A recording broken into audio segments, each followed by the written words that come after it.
একজন মেয়ের গল্প যে নাগিন হয়ে গলিতে ঘুরে বেড়াচ্ছিল আর শুধু আর্তনাদ করছিল, আমার বাচ্চাকে দুগ্ধ দাও, সে ক্ষুধার্ত, আর লোকেরা তাকে মারতে মারতে তাড়িয়ে দিচ্ছে। এমন একটা হৃদয় ছোঁয়া গল্প যে শুনে তোমারও চোখে জল আসবে। একটি ছোট্ট গ্রাম ছিল। সেই গ্রামেই একটা কাঁচা বাড়িতে জামাল আর সামিনা দম্পতি থাকত। বিয়ে অনেক বছর হয়ে গেল, কিন্তু তাদের কোলে এখনও সন্তান হয়নি। সব ওষুধ, সব প্রার্থনা চেষ্টা করে দেখেছে, কিন্তু ভাগ্য তাদের সন্তানের সুখ দেয়নি। একদিন গ্রামের এক মহিলা সামিনাকে বলল, গ্রামের শেষ প্রান্তে একটা পুরনো ঘর আছে, সেখানে একজন হিন্দু বাবাজি থাকেন। মানুষ বলে যার এখানে সন্তান হয় না সে ওর কাছ থেকে অবশ্যই সন্তান পায়। এটা শুনে সামিনার মনে একটুখানি আশা জাগল, আর সে জামালকে রাজি করালো যে তারা দুজন সেখানে যাবে। সন্ধ্যার সময়ে তারা দুজন সেই ঘরের কাছে পৌঁছালো। সোহনে একটা পুরনো গাছ ছিল, আর গাছের ছায়ায় বাবাজি চোখ বন্ধ করে বসেছিলেন। তার চোখ খুলতেই সেখানে একটা ভীতিকর ঝিলিক ছিল। তিনি বললেন, জানি তুমি কেন এসেছ, সন্তান চাও নাকি? বাবার কথা শুনে দুজনই হকচকিয়ে গেল। জামাল একটু লজ্জা পেয়ে বলল, বাবাজি, আমরা তো গরিব মানুষ, এটা কিভাবে সম্ভব? বাবা বললেন, চোখ সংকুচ করে বলল, সম্ভব, তবে সাহস লাগে। জঙ্গলের ভেতরে একটা কুঁড়ে ঘর আছে, যেখানে একটা নাগ আর নাগিন থাকে। তোমাদের কেউ যদি ওই নাগিনকে মারতে পারে তাহলে তোমাদের গর্ভ অবশ্যই ভরে যাবে। এটা শুনে সামিনার চোখে ভয়ের ছায়া এলো, কিন্তু হৃদয়ের ইচ্ছার কাছে দুজনেই বাধ্য ছিল। পরের দিন তারা দুজন জঙ্গলের দিকে রওনা হলো। গাছের ছায়া লম্বা হয়ে আসছিল, আর বাতাসে একটা অদ্ভুত উদ্বেগ ছিল। হাঁটতে হাঁটতে তারা একটা পুরনো কুঁড়ে ঘরের কাছে পৌঁছালো। জানালার কোণ থেকে চুপকে তাকিয়ে তারা অবাক হয়ে গেল। একটা নাগ আর নাগিন মানুষদের মতো কথা বলছে। নাগ বলল, ও আমার প্রাণ, তুমি আরাম করো, আমি একটু কিছু নিয়ে আসছি। এটা বলে সে ঝুপড়ি থেকে বাইরে বেরিয়ে গেল। এখন ঝুপড়ির মধ্যে শুধু নাগিনটাই রয়ে গেছে। জামালের হাত কাঁপতে লাগল, কিন্তু সামিনা চুপচাপ ছুরি বের করল। দুজনেই একে অন্যের দিকে তাকালো, আর মুহূর্তের মধ্যে ছুরিটা নাগিনের বুকের মধ্যে ঢুকিয়ে দিল। নাগিন এক ভয়ানক চিৎকার দিল। তার লাল চোখে সামিনা আর জামালের ছায়া ঝলমল করতে লাগল, যেন সে তার মৃত্যুর সঙ্গে তাদের আত্মাকে বন্দি করে ফেলছে। তারা দুজন ভয়ে দৌড়ে পালালো। শ্বাসকষ্ট হচ্ছিল, হৃদয় ধকধক করে উঠছিল। পথ জুড়ে তাদের একটাই ভয় সাতাতে থাকল, যদি নাগ ফিরে এসে যায় তাহলে কেউ তাদের পেছনে পড়বে। কিন্তু বাড়ি পৌঁছানো পর্যন্ত সবাই চুপচাপ ছিল, যেন কিছুই হয়নি। সময় কেটে গেল, 1 মাস পার হয়ে গেল। তারপর একদিন সামিনা লাজুক স্বরে বলল, জামাল, মনে হয় আমার সময় এসে গেছে। জামাল অবাক এবং খুশিতে তার কথা শুনল। এই খবর বিদ্যুতের মতো তাদের শরীরে ছড়িয়ে পড়ল। দুজনের চোখে জল এলো এবং তারা সেজদায় পড়ে গেল। অবশেষে সেই দোয়া, যার জন্য তারা তৃষ্ণার্ত ছিল, কবুল হয়ে গেছে। সময় কেটেছে এবং অবশেষে আল্লাহ সামিনাকে একটি ছেলে দিয়েছেন। জামাল এবং সামিনার খুশির শেষ ছিল না। সেই দিন তারা পুরো গ্রামের মধ্যে মিষ্টি বিতরণ করল। বাটি, গলিগুলো ঝলমল করতে লাগল, কিন্তু আনন্দের ওপরে শীঘ্রই ছায়া পড়ল। কিছুদিন পর শহরে যেতেই জামালের ভয়ানক দুর্ঘটনা ঘটে এবং সে জামে বেহুঁশ হয়ে গেল। লাশ বাড়ি পৌঁছালে সামিনার ওপর কায়ামত নেমে এলো। সে চিৎকার করে কাঁদতে লাগল, কিন্তু কোলে ঘুমিয়ে থাকা ছেলেকে দেখে নিজেকে সামলে নিল। আমাকে বাঁচতেই হবে, আমার ছেলের জন্য, ওটাই আমার একমাত্র ভরসা। তখন ছেলের বয়স ছিল প্রায় 1 বছর। এক সন্ধ্যায় সামিনা সোহনে ছেলেকে খাওয়াচ্ছিল, তখন দরজায় করা ঠকাঠকানি হলো। সে খেয়াল দিল না। কিছুক্ষণ পর আবার জোরে ঠকাঠকানি হলো। সে ঝিমিয়ে উঠে দরজা খুলল। সামনে একজন দাড়িওয়ালা বৃদ্ধ দাঁড়িয়েছিল, মাথায় টুপি, হাতে লাঠি, মুখে গম্ভীর ভাব। সে কঠোর সুরে বলল, শুনতে পাইনি কতক্ষণ ধরে দরজায় কড়াকড়ি দিচ্ছি? সামিনা ঘাবড়িয়ে উঠল। বাবাজি, দয়া করে মাফ করবেন, আমার কানে কিছু পড়েনি। বৃদ্ধ ভিতরে ঢুকল, বসতেই গর্জে উঠল, তুমি অনেক নিষ্ঠুর নারী। সামিনা হতবাক, আমি কি ভুল করেছিলাম? বৃদ্ধ লাঠি মাটিতে মারল। তোমার জন্য আমার স্ত্রীকে তুমি সেই সাপের মতো মেরে ফেলেছ, তোমার লজ্জা হয়নি? এটা শুনে সামিনার রং উড়ে গেল। বৃদ্ধের চোখ লাল হয়ে উঠল। হ্যাঁ, আমি সেই সাপই। সামিনার চোখ থেকে অশ্রু ঝরে পড়তে লাগল। সে কাঁপ কাঁপ করে কাঁপতে কাঁপতে বলল, আমি বললাম, আমাদের ভুল হয়ে গেছে বাবাজি, আমাদের মাফ করে দাও, আমরা ইচ্ছা করে এমন করিনি। কিন্তু ঠিক সেই মুহূর্তে বয়স্ক নাগ নিজের চোখ বন্ধ করে দিল, কিছু পড়ল আর সামিনার ওপর ভূ মারল।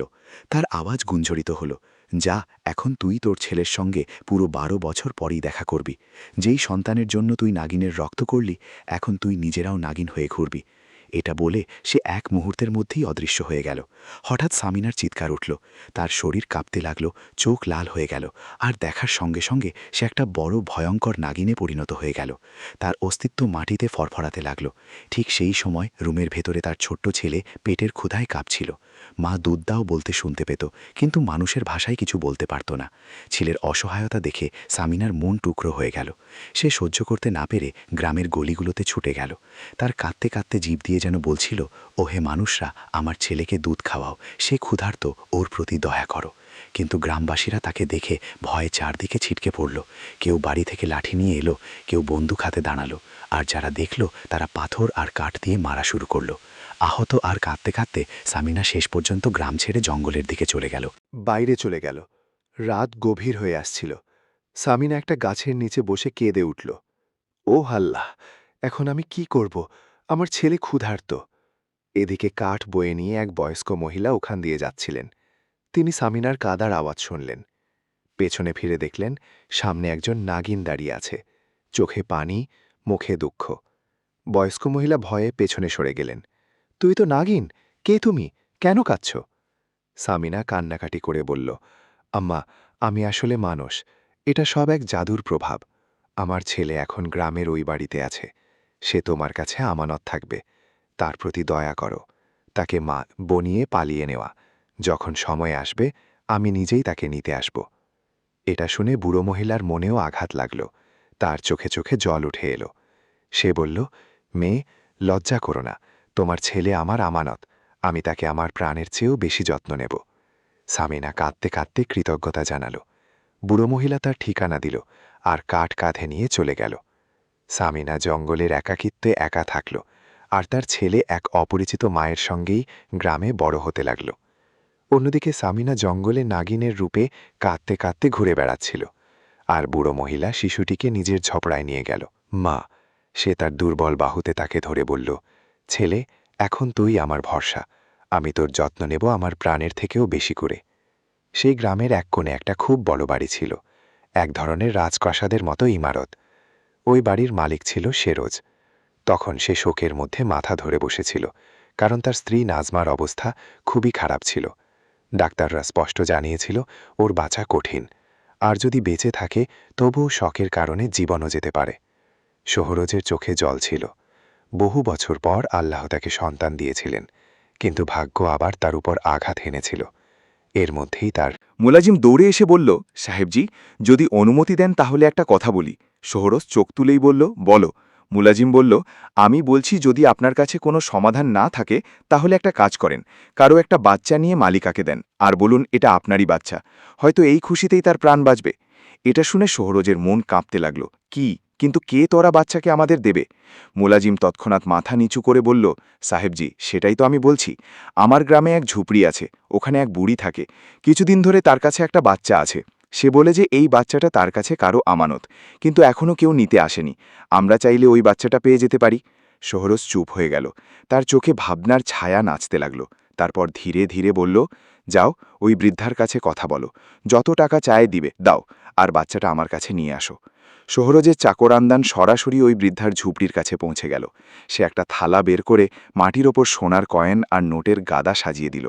সে বিনয়ী ভঙ্গিতে বলল, মাজি, এই টাকা রাখুন, আর এই বাচ্চাটা আমাদের দিন। আমাদের মালকিনের জীবন এই বাচ্চাটার ওপর নির্ভর করছে। বুঝলাম। বুড়ি মেয়েটা জোর গলায় বলল, না, এই বাচ্চাটা আমার কাছে কারো আমানত, আমি কাউকে দিতে পারবো না। কিন্তু সোনার ঝলক তার মনকে দুর্বল করে দিল। লোভ চোখের ওপর পর্দা ফেলল। সে কিছুক্ষণ ভেবে বসল, তারপর ধীরে ধীরে বলল, ঠিক আছে, নিয়ে যাও, কিন্তু মনে রেখো এই বাচ্চাটা আসলে তোমার নয়। এইভাবে সেই নির্দোষ বাচ্চাটাকে মুলাজিমের হাতে তুলে দেওয়া হলো। যখন বাচ্চাটা সোহরজের কোলে এলো তখন তার চোখেও জল চলে এলো। সে কাঁদতে কাঁদতে বাচ্চাটাকে তার স্ত্রী নাজমার কোলে তুলে দিল আর বলল, এটা আমাদের ছেলে, আল্লাহ আমাদের দোয়া শুনেছে। নাজমার খুশির কোনো শেষ ছিল না। সে ছেলেটাকে বুকের কাছে জড়িয়ে ধরল আর তার নাম রাখল মজিদ। এইভাবে এক দরিদ্র ঝোপড়া থেকে উঠে আসা বাচ্চা এক শোভন প্রাসাদে পৌঁছে গেল। ওর সব নাজ নোখরা মেটানো হতো, প্রতিটা ইচ্ছা পূরণ করা হতো। শেহরোজ আর নাজমা ওকে নিজের প্রাণের চেয়ে বেশি ভালোবাসত। সময় কেটে গেল, মজিদ বড় হতে লাগল। কিন্তু ওদিকে জঙ্গলের উপত্যকায় সেই মুহূর্তও এসে গেল যখন সামিনার সাজা শেষ হলো। 12 বছরের একটা দীর্ঘ সময় পেরিয়ে সে তার আসল রূপে ফিরে এলো। সে জঙ্গলের মধ্যে কান্নাকাটি করে দৌড়ে এলো। তার ছেলেকে মনে পড়ে। যখন সে ওই বৃদ্ধার ঝোপড়ার কাছে পৌঁছল, তখন দেখল দরজার সামনে ঝঙ্গা আলো দিয়ে বড় একটা তালা ঝুলছে, যেন অনেক বছর ধরে বন্ধ। সামিনা চারপাশের মানুষদের জিজ্ঞেস করল, এই ঝুপড়িটা কার? বুড়ি কোথায় গেল? সবাই লাজুকভাবে বলল, এটা অনেক বছর আগে ফাঁকা হয়ে গেছে, আমরা জানি না সে কোথায় গেছে। এটা শুনে সামিনা চিৎকার করে কাঁদতে লাগল, ও আল্লাহ, আমার ছেলে কোথায়, কি অবস্থায় আছে? তারপর সে অসহায় হয়ে গ্রামের সবচেয়ে বড় বাড়ির দিকে গেল। মনে মনে ভাবল, আমি এখানে কাজ করব, হয়তো ভাগ্য আমার ছেলেকে আমার কাছে নিয়ে আসবে। আর যাই হোক, জীবন চালানোর জন্য তো কিছু না কিছু করতেই হবে। ওটা নিজের ছেলের থেকে অজানা অবস্থায় মসজিদের মহালের দরজায় চলে এলো। সামিনা ধর্মর করার হৃদয় নিয়ে হাভেলির বড় দরজার কাছে দাঁড়াল।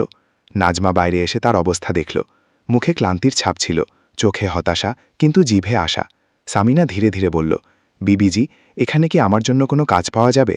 আমি এক দুর্বল নারী, শুধু দুটো রুটি খেতে চাই। নাজমা করুণা নিয়ে বলল, কেন না বোন, ভিতরে আসো, আমাদের কাছে অনেক কাজ আছে। এভাবেই সামিনা নাজমার হাভেলিতে সেবিকা হয়ে গেল। দিন গড়িয়ে গেল। যখনই সে নাজমার ছেলেকে দেখে, তার হৃদয় অদ্ভুত একটা অবস্থা ঘিরে ধরছিল। মনে হচ্ছিল যেন কোনো অজানা আকর্ষণ তাকে মসজিদের দিকে টেনে নিয়ে যাচ্ছে। অনেকবার তার মন চেয়েছিল শিশুটাকে বুকের কাছে জড়িয়ে ধরতে, কিন্তু নিজেকে বাধা দিত। এটা আমার ছেলে হতে পারে না, আমার ছেলে তো সেই বুড়ির কাছে আছে। সে বারবার নিজের হৃদয়কে শান্ত করত। মাস কেটেছে। একদিন দুপুরের সময় সামিনা চায়ের ট্রে নিয়ে হাভেলির সোহনে আসছিল। মজিদ খেলতে খেলতে দৌড়ে এসে তার হাত সামনে এলো। সামিনার চোখ একদম তার হাতের ওপর আটকে গেল।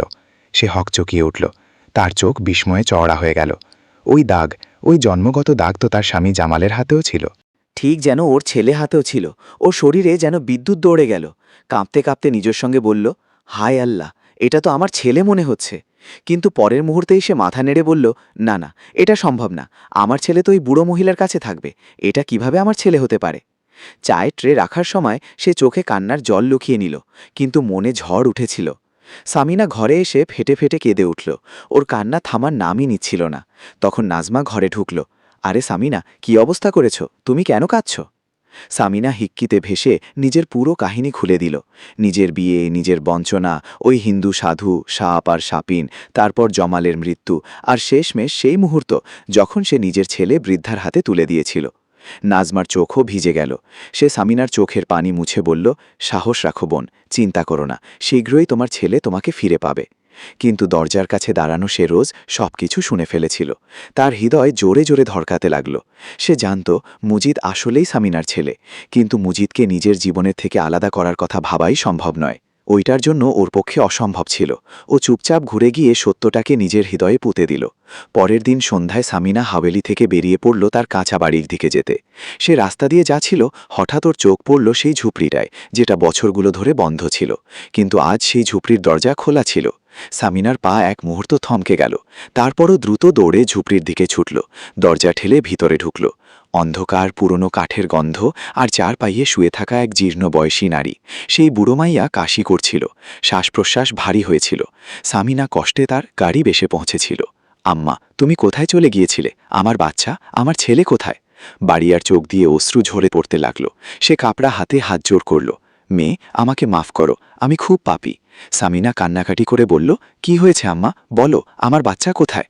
বাড়িয়া হিচকি নিয়ে বলল, আমি লোভে পড়ে বড় ভুল করেছি। শেরোজের কর্মচারীরা আমাকে সোনার কয়েন দিয়েছিল, আর আমি তোমার আমানত তাদের হাতে তুলে দিয়েছি। তার কণ্ঠ ভেঙে পড়তে লাগল। ও বাচ্চা এখন সেই প্রাসাদে আছে, আর তাদের ছেলে সত্তা বলা হয়। এটা শুনে সামিনার উপর যেন কিয়ামত টুট পড়ল। তার পা গলিয়ে গেল। চোখের সামনে অন্ধকার নেমে এলো, আর সে চারপাইয়ের কাছে মাটিতে বসে পড়ল। বদরিয়া কাঁপতে কাঁপতে বলল, তোমার চলে যাওয়ার পর একটা ধনী লোক আমাকে টাকার লোভ দেখিয়েছিল, আর আমি দুর্বল হয়ে পড়েছিলাম। তোমার ছেলে আমার থেকে কেড়ে নেওয়া হয়েছে, কিন্তু আমি জানি সে লোককে এবং তোমার বাচ্চা সে সময় কোথায় আছে। এটা শুনে সামিনার হৃদয় কেঁপে উঠল। সে ব্যথায় চিৎকার করে বলল, খোদার জন্য আমাকে তাড়াতাড়ি বলো, আমার ছেলে কোথায়? বদরিয়া তার হাত শক্ত করে ধরল এবং দুজনে হাঁটা শুরু করল। সামিনার হৃদয় এত দ্রুত ধড়কাচ্ছিল যে মনে হচ্ছিল বুকটাই ফেটে যাবে। ছিল। ধাপে ধাপে এগিয়ে চলে অবশেষে হাভেলির সামনে পৌঁছল। সামিনার হৃদয় আরও জোরে ধড়কাতে লাগল। তার মনে প্রশ্ন জেগে উঠল, এটা এখানে কেন নিয়ে এসেছে? সেখানে পৌঁছে বলিয়া সামিনাকে ভিতরে নিয়ে গেল। ভিতরে ঢুকতেই সামনে ছিল সহরোজ। তাকে দেখে সামিনার চোখ বিস্ময়ে বড় হয়ে গেল, এবং সহরোজও সেই বড়িয়া আর সামিনাকে দেখে বিস্মিত হল। বড়িয়া কাঁপতে কাঁপতে বলল, এই শিশুটা তোমার ছেলে। সামিনা, এটা সহরোজের ছেলে নয়, তোমার আমানত। সে আমাকে অনেক টাকা দিয়ে তোমার শিশু ছিনিয়ে নিয়েছে। সেই কথা শুনে সামিনার চোখ থেকে ঝড়ো ঝড়ো অশ্রু পড়তে লাগল। সে কাঁদতে কাঁদতে এগিয়ে গেল এবং কাঁপা কণ্ঠে বলল, খোদা রক্ষা করো, আমার ছেলে আমাকে ফেরত দাও। কিন্তু সহরোজের মুখে রাগের রেখা ফুটে উঠল। সে চিৎকার করে বলল, এখান থেকে চলে যাও। আমি ওই ছেলেটার বদলে টাকা দিয়েছি, এটা আমার ছেলে, কোনো অবস্থাতেই তাকে ফেরত দেব না। সব কথা নাজমা ঘরের দরজার কাছে দাঁড়িয়ে শুনছিল। এটা শুনে সে হোঁচট খেয়ে মাটিতে পড়ে গেল। তার ঠোঁট থেকে কাদার আওয়াজ বের হচ্ছিল এবং চোখ থেকে অশ্রুর ধারা বইছিল। আর সামিনা নিজের কথায় অটল ছিল, এটা আমার ছেলে, আল্লাহর আমানত, আমার অধিকার চাই। কিন্তু সহরোজ আর নাজমা তাদের ছেলেকে ছাড়তে রাজি ছিল না। মাজিদ যখন এসব জানল তখন সে স্তম্ভিত হয়ে গেল। তার পা যেন মাটির সঙ্গে গেঁথে গেল। সে তার মা নাজমাকে খুব ভালোবেসে, কিন্তু এই কষ্টকর সত্য সামনে এলো যে তার আসল মা কেউ অন্য। সামিনা কেঁদে কেঁদে নাজমার পায়ে পড়ে হাত জোর করে বলল, সামিনা, খুদারা, তুমি আমাদের সঙ্গে এই হাভেলিতে থেকো, আমার ছেলের কাছে থেকো, তাকে তোমার ভালোবাসা দাও, তার পালনে আমার সঙ্গে থাকো, কিন্তু আমায় আমার ছেলেকে ছিনিয়ে নিও না। আমি তার ছাড়া জীবনের কথা ভাবতেও পারত না। সামিনার হৃদয়ের যন্ত্রণা আর নজমার হাহাকার একসঙ্গে মিলেমিশে একটাই ঢেউয়ে ভাসতে লাগল। সামিনার হৃদয় মার ব্যথায় ভরে গেল। সে জানত এই শিশু তার আমানত, কিন্তু নজমার মমতার যন্ত্রণা দেখে তার চোখ থেকেও অজান্তেই অশ্রু ঝরতে লাগল। সামিনা মাজিদকে আলিঙ্গন করল। তার চোখের জল থামার নাম নিচ্ছিল না। সে কাঁদতে কাঁদতে বারবার বলছিল, হে আল্লাহ, অবশেষে তুই আমাকে আমার ছেলেকে ফিরিয়ে দিলি। আমি কত বড় পরীক্ষা সহ্য করলাম, আমার পাপের দণ্ডও পেয়েছি, বছরগুলো ধরে নির্বাসনে ঘুরে বেরিয়েছি, আর আজ তুই আমার ওপর করুণা করল। মাজিদ তার মায়ের চোখের জল মুছছিল আর নিজেও কেঁদে যাচ্ছিল। এভাবেই সামিনা আর মাজিদ একসঙ্গে হাভেলিতে থাকতে শুরু করল। দুজনেই অতি খুশি ছিল, কারণ অবশেষে আল্লাহ তাদের একে অপরের সাথে মিলিয়ে দিয়েছে। কিছুদিন কাটতেই হঠাৎ একটা ভয়ঙ্কর দুর্ঘটনা ঘটে গেল। সহরোজ আর নজমা একটা ভয়ঙ্কর অ্যাক্সিডেন্টে পড়ে গেল। ঘটনাস্থলেই নজমা মারা যায়, আর সহরোজ কয়েক ঘন্টা প্রাণ মরণ লড়াই চালিয়ে যায়। তার শেষ শ্বাসের সময় সে সমস্ত সম্পত্তি আর জমি সামিনা আর তার ছেলে মাজিদের নামে লিখে দিল এবং তারপর চিরতরে এই পৃথিবী থেকে বিদায় নিল। সে চলে গেল। হাভেলিতে কান্নার আওয়াজ আর হাহাকার ছড়িয়ে পড়ল। সামিনা আর মাজিদের অবস্থা খুব খারাপ, তারা একদম কেঁদে কেঁদে ভেঙে পড়েছিল। নাজমার বিচ্ছেদের দুঃখ একদম আলাদা, কিন্তু ভাগ্য সামিনাকে সেই সব কিছুই দিয়ে দিয়েছিল যা ওর থেকে ছিনিয়ে নেওয়া হয়েছিল। বছরের পর বছর ধৈর্য আর পরীক্ষা নিরীক্ষার পর সামিনা বড় একটা মহল আর অসংখ্য জমির মালিক হয়েছিল। আর সবচেয়ে বড় কথা, ওর ছেলে ওর পাশে ছিল। মা আর ছেলে একে অপরের ভরসায় আবার সুখে শান্তিতে জীবন কাটাতে শুরু করল। অবশেষে সামিনা শান্তির নিঃশ্বাস ফেলল আর মনে মনে বলল, হে আল্লাহ, তোর অনেক অনেক ধন্যবাদ। যদি আপনাদের আজকের গল্প ভালো লেগে থাকে তাহলে চ্যানেলটাকে সাবস্ক্রাইব করবেন আর কমেন্টে আপনার মতামত জানাবেন।